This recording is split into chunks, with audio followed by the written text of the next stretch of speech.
Kung 7-seater ang gusto mong sasakyan, ano ba ang pipiliin mo?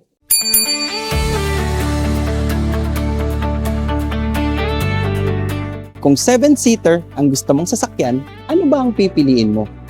Expander GLS automatic ba? O Expander Cross? O baka naman Mitsubishi Montero Sport? O Mitsubishi Destinator ka? Pero ang tanong, ano ba ang babagay sa lifestyle mo? Kung ang priority mo ay family, comfort, at practicality, definitely, pwedeng-pwede mong i-consider si 2026 Mitsubishi Expander GLS Automatic.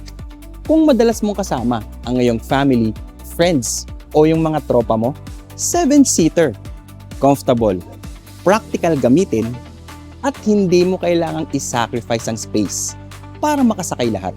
So kung ang mindset mo ay family car na sulit at practical gamitin araw-araw, Expander GLS Automatic is a strong candidate.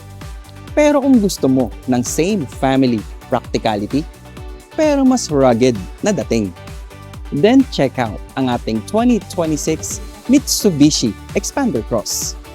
Ito yung tipo ng family car na pwedeng-pwede sa weekend adventure. Mas adventurous ang karakter, mas sporty ang dating, pero yung 7-seater practicality is still there. So kung ikaw ay isang family man, pero gusto mo ng konting adventure, tingin ko si Mitsubishi Expander Cross ang dapat mong i-consider. Pero kung gusto mo talaga ng SUV, then that's where Mitsubishi Montero Sport comes in. Kung gusto mo ng mas commanding driving position, SUV presence at diesel-powered performance, ibang experience naman ang binibigay nito. Ito yung choice para sa mga nagsasabing hindi lang basta 7-seater. Gusto ko, SUV talaga. Pero ngayon, meron ka pang isang dapat tingnan. Dahil kung ang hanap mo ay isang 7-seater premium SUV na may modern at sophisticated feels, definitely dapat mong i-consider ang ating 2026 Mitsubishi Destinator. Ito ay para sa mga buyers na gusto ng family car, na gusto ng premium feels pag nasa loob na. Kaya kung modern design, comfort, technology, at premium experience ang priority mo, Mitsubishi Destinator should definitely be on your list. So basically, hindi ito yung kung alin ang pinakamaganda. Ang mas magandang tanong ay kung alin ang mas bagay sa budget at lifestyle mo. Family practicality, Mitsubishi Expander GLS Automatic yan. Family plus adventure, Mitsubishi Expander Cross. Kung traditional SUV experience, Mitsubishi Montero Sport yan.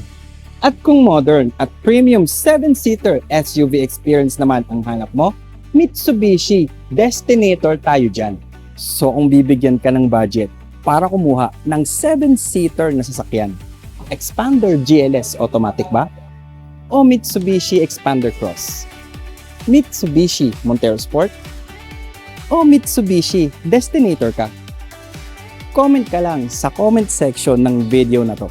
Pagdating naman sa promo, pwedeng-pwede mong ma-avail ang ating 2026 Mitsubishi Expander GLS Automatic for as low as 15,000 pesos down payment. Naka-zero down payment pa rin ang ating Mitsubishi Expander Cross. Naka-zero down payment din ang ating Mitsubishi Montero Sport GLX manual transmission. At for as low as 10,000 pesos down payment naman sa ating Mitsubishi Montero Sport GLS automatic transmission. 39,000 pesos down payment naman sa ating Mitsubishi Destinator GLX CVT at 29,000 pesos down payment naman sa ating Mitsubishi Destinator GLS CVT. Mas mataas na variant, mas magandang promo sa ating Mitsubishi Destinator GT dahil pwedeng-pwede mo siyang ma-avail with zero down payment. Samahan mo pa ng mga exclusive freebies depende sa model na i-avail mo at 20,000 worth of Shell fuel points. At kung may further questions ka pa regarding sa mga 7-seater models na nakapromo dito sa aming dealership, comment ka lang sa comment section ng video na to. Pwede nyo rin po akong tawagan or i-message sa aking mga social media accounts or sa aking phone number.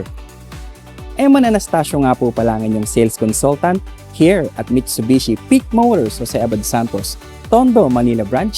At kita-kita po tayo sa susunod na video.